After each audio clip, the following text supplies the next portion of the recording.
Finalizando las instrucciones divinas respecto del Código Nacional, que ya hemos visto, es decir, para este día acabamos el Código, ¿sí? El Código Civil, el Código Nacional de Israel, y ya finalizando aparece acerca de un ángel muy particular. Y también las indicaciones tratan sobre lo que los israelitas debían hacer cuando tomaran posesión de Palestina. Vamos a ver. Y si las desobedecen, hay maldiciones. Así era la estructura de los pactos en el antiguo pacto. Y bueno, en el nuevo también se puede ver. De todas formas, vemos que Dios incentiva la obediencia a través de promesas. ¿Sí? Eso es lo que vamos a ver en esta mañana. Vamos a verlo en 2 puntos. Primer punto, versículos 20 al 23. El ángel del pacto. Y punto 2, del 24 al 33, bendiciones y maldiciones. ¿Listos? Comencemos. Éxodo 23, 20.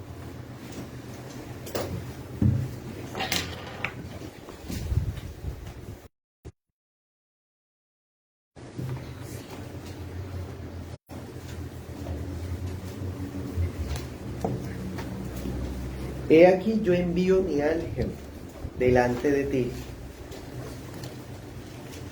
El ángel que se habla aquí, hermanos, introducirlos, y esa expresión es muy especial, a la tierra que yo he preparado, ¿sí? Dios ya había preparado la tierra a ellos, pero ellos tenían que luchar. Ahí vemos otra vez la armonía entre lo que está predeterminado y nuestra responsabilidad. Dios ya tenía todo preparado, pero ellos tenían que trabajar por eso, ¿se dan cuenta? Tenían que pelear por eso, pero ya todo estaba dado para ellos, ¿sí? Así ocurre con todas las áreas de nuestra vida. Ya Dios nos ha preparado cosas en el futuro porque Él mismo lo ha decretado, pero los medios son nuestra fuerza, nuestro empeño, ¿sí? Nuestra santificación, nuestra oración.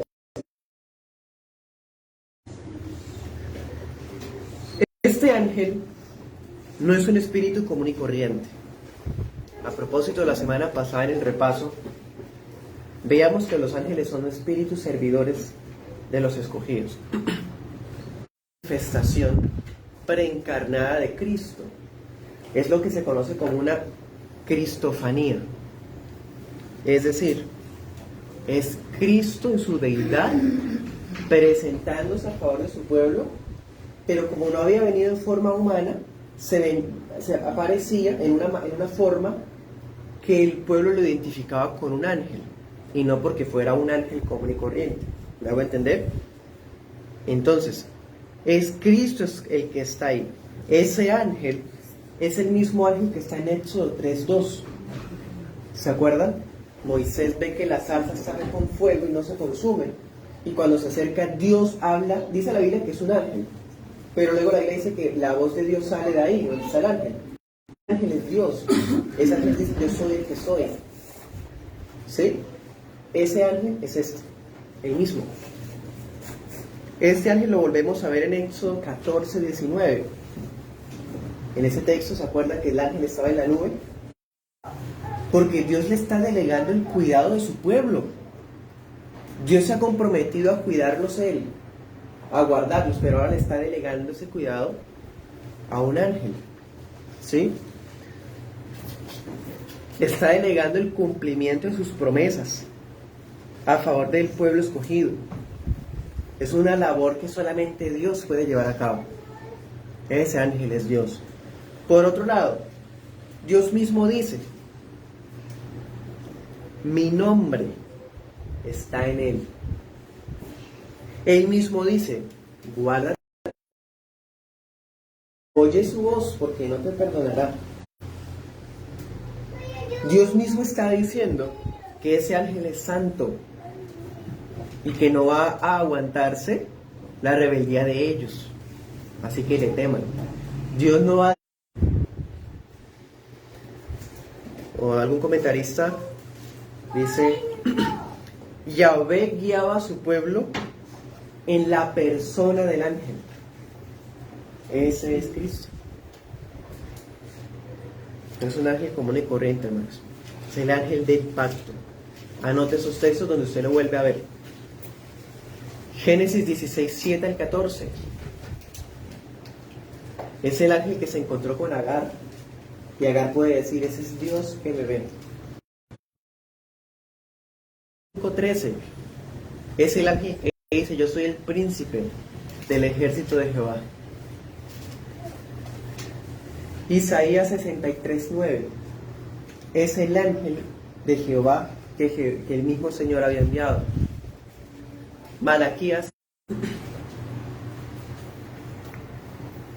Si en verdad oyes su voz e hicieres lo que yo te dijere, dense cuenta de eso. Dice Dios, si escuchas la voz de ¿quién? Del ángel. Y me obedeces lo que te he dicho, ¿se dan cuenta? O sea, está equiparando Dios obedecer a ese ángel y a él. Ese ángel es Dios, hermanos. Óyelo. Oye. Más tardecito vamos a mirar. Oye su voz y haz lo que te he dicho. Y ahora vienen, hermanos, advertencias y promesas cuando habla del ángel. Dice, si el pueblo se comportaba rebelde, pero si ellos atendían la voz del ángel, Dios prometía que defenderlos de todos sus enemigos. Es más, y toma una referencia que está en Génesis 12:3, cuando Dios le promete a Abraham, bendecirá a los que te bendijeren y maldecirá a los que te maldijeren. ¿Sí? O sea, está diciendo, seré enemigo de tus enemigos.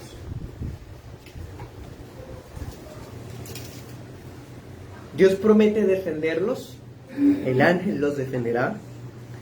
Dios promete llevarlos a la tierra prometida, el ángel los llevará. 23, versículo 23. En esa tierra, ¿quiénes están? Los cananeos. Los hititas, fereceos, cananeo, hebreo, jebuseo. ¿Sí?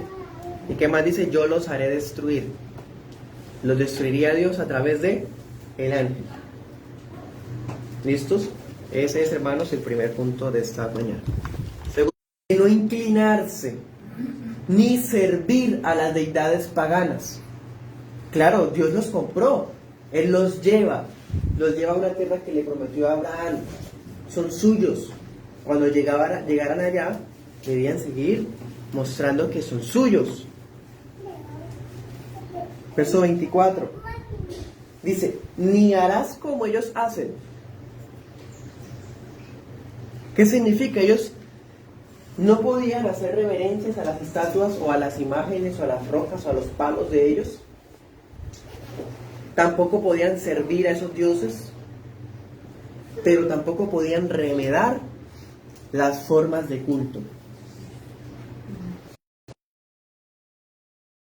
¿Qué hemos visto hasta ahora del culto? El altar debía ser de piedra, no labrada.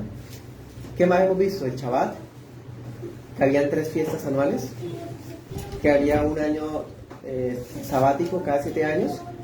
Eso hemos visto de la... No podemos innovar o adorar a Dios con formas que Él no ha determinado. ¿Listo? 24. Entonces, ¿qué debían hacer? Los destruirás del todo. ¿Y qué más? Y quebrarás totalmente sus estatuas. Debían destruir todo vestigio del paganismo. Miremos Deuteronomio 12:30 rápidamente. Dice, guárdate que no tropieces yendo en pos de las naciones. ¿Tienen a sus dioses? Yo también les serviré. No.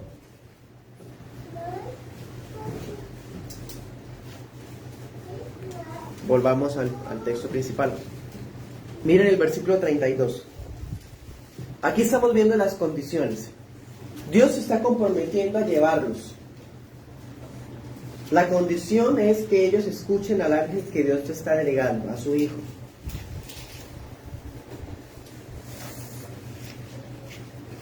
Sigue habiendo más condiciones. Cuando lleguen allá, Él va a pelear por ustedes, pero ustedes no se van a inclinar, no van a servir, ni van a adorar como los paganos. Más bien destruyan y quiebren esas cosas. ¿Qué más debes? No harás alianza con ellos, ni con sus dioses. ¿Sí? Verso 33. Con los cananeos. Ni siquiera debían dejar que quedaran viviendo entre ellos. Donde los dejaran vivir con ellos, o hicieran alianza con ellos, políticas, casarse con ellos, dar sus hijos o sus hijas, mezclarse. ¿Qué pasaba? Se iban a convertir en una piedra de tropiezo para el pueblo de Israel. ¿Qué significa ser piedra de tropiezo? De acuerdo a ese pasaje, inducir al pueblo escogido hacia las religiones paganas, sencillamente. Claro, ¿qué le pasó a Saúl con las mujeres impías, paganas? Su corazón, siendo el más sabio, se desvió. ¿Qué pasó con Israel en el libro de Jueces? ¿Por qué ocurrió todo lo que ocurrió? Por el yugo desigual.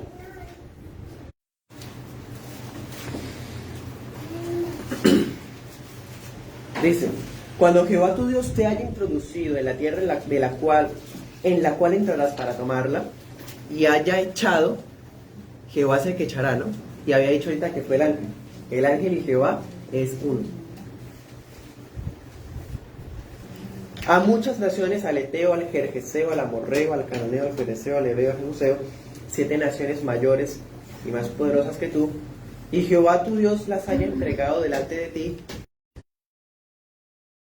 las destruirás del todo. No harás con ellas alianza, ni tendrás de ellas misericordia, no emparentarás con ellas, no darás tu hija a su hijo, ni tomarás a su hija para tu hijo. Hermanos, es responsabilidad de los padres. Si entre el Señor y van a servir a dioses ajenos, y el furor de Jehová se encenderá sobre ustedes y te destruirá pronto. Pero así han de hacer con ellos. Sus altares destruirán, quebrarán sus estatuas, destruirán sus imágenes de acera y quemarán sus esculturas en el fuego. Miren el 16. Consumirás a todos los pueblos que te da Jehová tu Dios. No los perdonará tu ojo, ni servirás a sus dioses, porque te será tropiezo. Lo mismo que decía el otro texto. Volvamos al principal.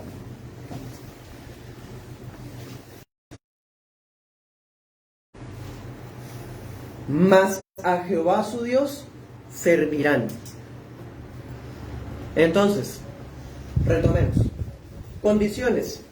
¿Cuáles son las condiciones? Escuchar la voz del ángel. ¿Se ha habido? No hacer alianza con ellos, ya hemos visto todo lo que implica. Otra condición, solamente sírvanle al Señor. Con esa condición se resume todo. Si yo sirvo al Señor, lo demás me queda fácil. Si yo amo a Jehová mi Dios sobre todas las cosas, lo demás es fácil. Si me pongo a obedecer las cosas por obedecerlas, si no amo al Señor, voy a obedecer de manera equivocada. Versículo 25, ahora vienen las promesas. ¿Qué Dios al pueblo? Voy a enviar mi ángel y él va a pelear por ti. Voy a ser enemigo de tus enemigos. ¿Qué más ahora promete el Señor en el 25? Bendeciré tu pan y tus aguas. Si ustedes cuando leen la Biblia en el libro de Números se dan cuenta que ningún israelita murió de enfermedades. Y cuando murieron con plagas fue cuando fueron rebeldes a la voz del ángel. Pero todos estuvieron fuertes y vigorosos mientras estuvieron en obediencia.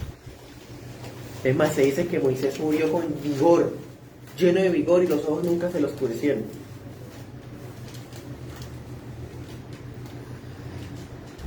Versículo 26. ¿Qué más bendiciones hay? Es que perdieran los hijos. No habría mujeres estériles. Hermanos, esas cosas eran muy comunes. Aún todavía, eso se ha controlado demasiado, el porcentaje es pequeñito, pero todavía ocurre a veces. La última expresión significa, la que dice que yo completaré tus días, esa expresión significa que la expectativa de vida de todos los israelitas crecería. O sea, si la gente se moría de 40, de 60, ellos iban a durar más tiempo, porque iban a estar saludables. ¿Ven? Entonces, estas eran las promesas del pacto, hermanos. Aclaro algo.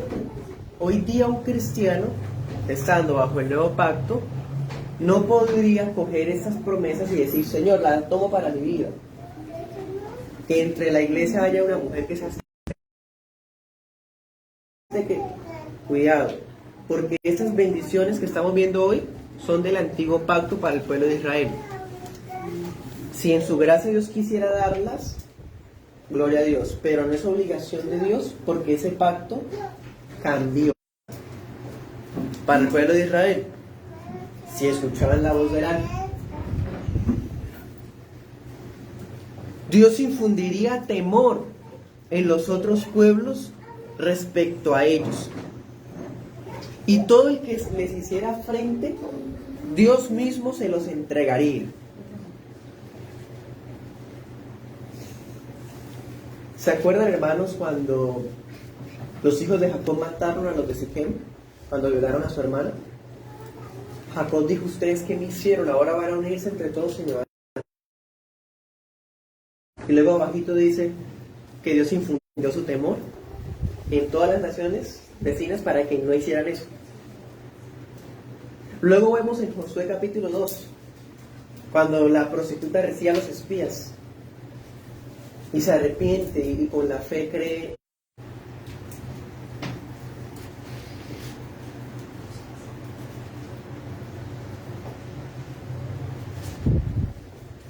Entonces esto se cumplió.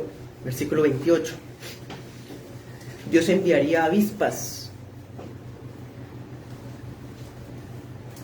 a los territorios enemigos para que ellos huyeran. Esa expresión avispas o avispones no debe tomarse literal. Si usted mira, por ejemplo, Josué 24:12, ese animal es usado como un símbolo, como una figura literaria, como un lenguaje figurado, que significa que cuando ellos hicieran guerra, Dios iba a pelear por ellos. ¿Sí? Porque no hay vestigio ni arqueología. Dios hubiera mandado avispas.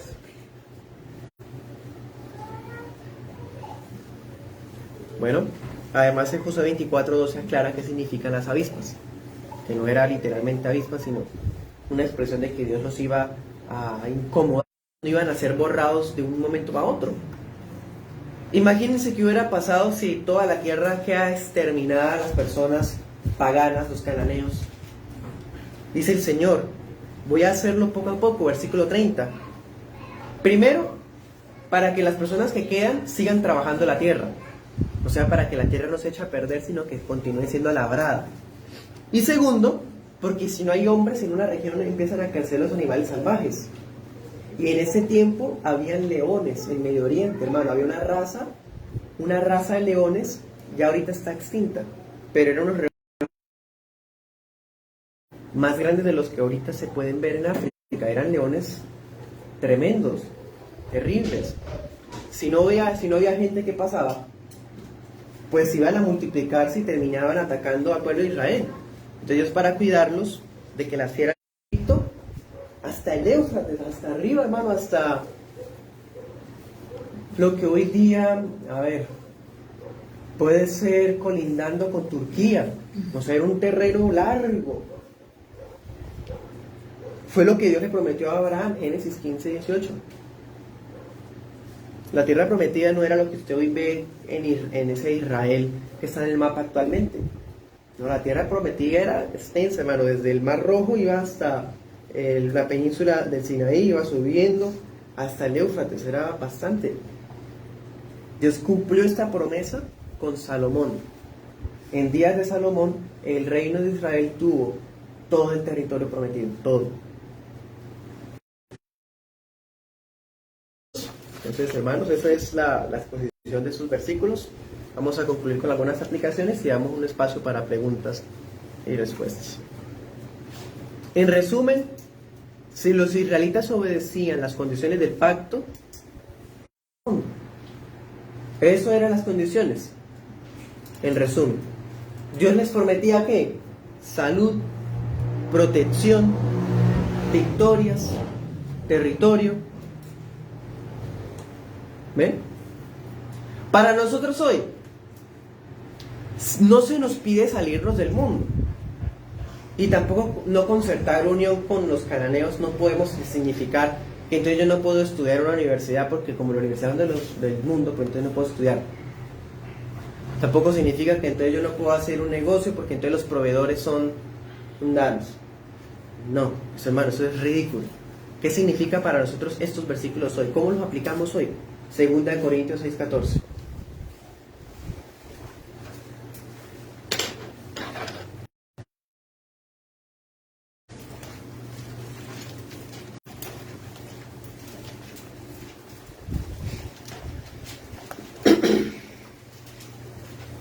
Dice, 2 Corintios 6:14. Cristo y Belial, ¿qué parte tiene el creyente con el incrédulo? ¿Qué acuerdo hay entre el templo de Dios y los ídolos? Ustedes son el templo del Dios viviente, como Dios dijo. Habitaré y andaré entre ellos, seré su Dios, ellos serán mi pueblo. Por eso salgan de en medio de ellos, apártense, dice el Señor, no toquen lo inmundo, y yo los recibiré, y seré para ustedes por padre, y ustedes me serán hijos e hijas, dice el Señor, Dios Todopoderoso.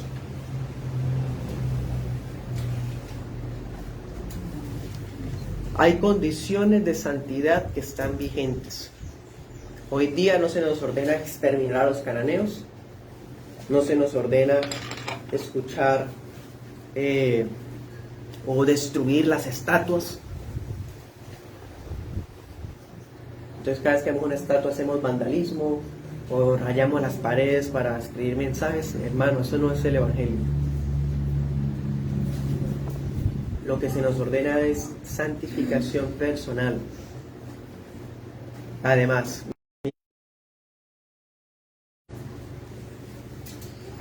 anota ese versículo, Números 33, 55 al 56. ¿Qué pasaba si los israelitas se portaban rebeldes a las instrucciones de Dios?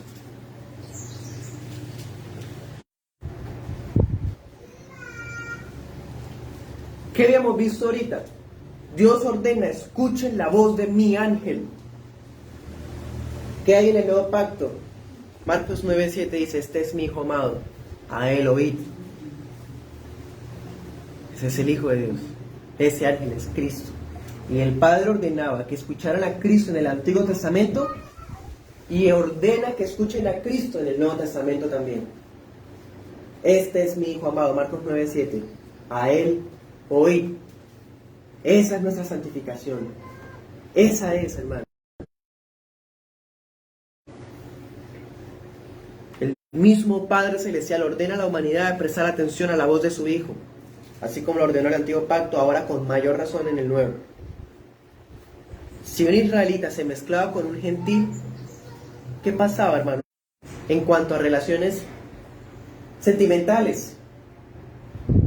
Porque cuando un hijo de Dios se mezcla con alguien del mundo, pierde lo que lo hace diferente. Pierde su exclusividad. Dios nos redimió para que fuéramos de Él. Y Él no nos va a compartir porque Él es celoso. Mezclarse con los cananeos, ¿qué era? Borrar la diferencia que Dios había hecho con los israelitas y volverse como paganos. No había diferencia, ya eran uno con los del mundo. Y hoy día ocurre lo mismo. Es más fuerte, porque Pablo dice, ¿qué concordia tiene Cristo con Satanás? Bueno, y ya para concluir, los impíos confían que Jesús, cuando regrese, porque hay algo en la conciencia que sabe que Cristo va a volver y va a juzgar a vivos y a muertos. Los impíos confían que cuando Jesús vuelva va a ser igual como ese cordero sumiso que hemos visto en Marcos. No, hermano. Cuando Cristo vuelva en el día final, será el ángel que destruirá a los rebeldes. Ese mismo ángel que dijo no los perdonará, ese ángel va a venir. Pero ya sabemos que no es un ángel, es Cristo, el Hijo de Dios, él va a venir. Porque fue Cristo mismo el que los cortó en el desierto, el que destruyó a Judá, a Israel del norte, el que desechó al templo, fue él mismo, Cristo. Él mismo destruyó a los que se mezclaron con los paganos, a los que se vida. Es una promesa de que los escogidos, ese mismo Cristo, nos va a llevar a la Jerusalén celestial. Nos va a introducir a la tierra que Jehová nos ha preparado en los cielos. Amén. Amén. Preguntas. Tenemos unos 10 minutos. Bueno, por ejemplo, pastor, ahí Sí, dice que no juntarse con los cananeos ni nada, ninguno de ellos, o sea, ellos los desecharon y ¿qué? ¿Siguieron aparte solo, no necesitaban de ellos? O el caso de nosotros, por ejemplo, también estamos en esta situación. Hay gente muy mundana y no podemos compartir con ellos. Entonces, pero tampoco se puede rechazar. Entonces ahí pues que sería, Sí, señora. como decir, hablarles pero no compartir con ellos todo eso. Le entiendo, señora. ¿Se acuerda que en Génesis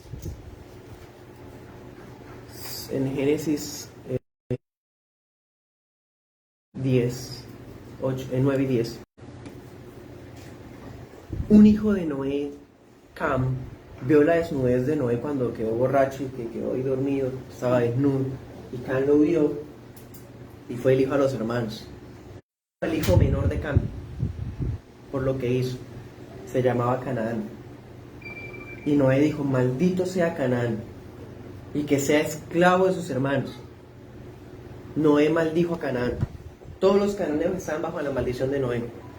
Además, los cananeos eran conocidos por una religión tan inmunda, quemaban a sus hijos para los dioses paganos, hacían rituales con animales, bestialismo, o lo que hemos visto, homosexualismo, lesbianismo, bueno, todo lo más inmundo, todo eso lo hacían, todo eso. Y peores cosas, brujería, hechicería, estatuas, lo que fuera.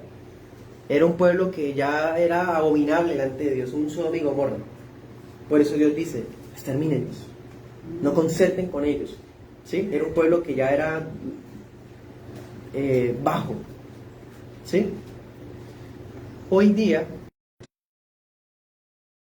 como tal, dice Pablo en 1 Corintios capítulo 5, no se nos está pidiendo que no nos juntemos con los estafadores o fornicarios o idólatras, porque de ser así tendríamos que salirnos del mundo, dice Pablo.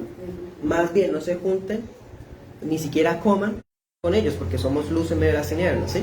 Lo que se nos prohíbe es actuar como ellos actúan, dejarnos influenciar con ellos, tener relación sentimental con ellos, ¿sí? Pero como tal no podemos evitarlos. A los que sí debemos evitar es a los falsos cristianos. Dice Timoteo, a los tales evita. Porque esos sí son los que en el nuevo pacto se dice que gentiles y publicanos.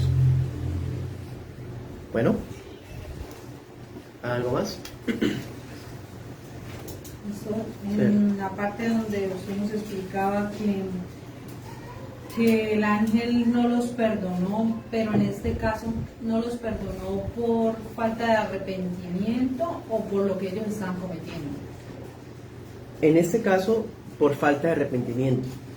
El Señor dice, si ustedes son rebeldes, no los perdonará porque mi nombre está en él.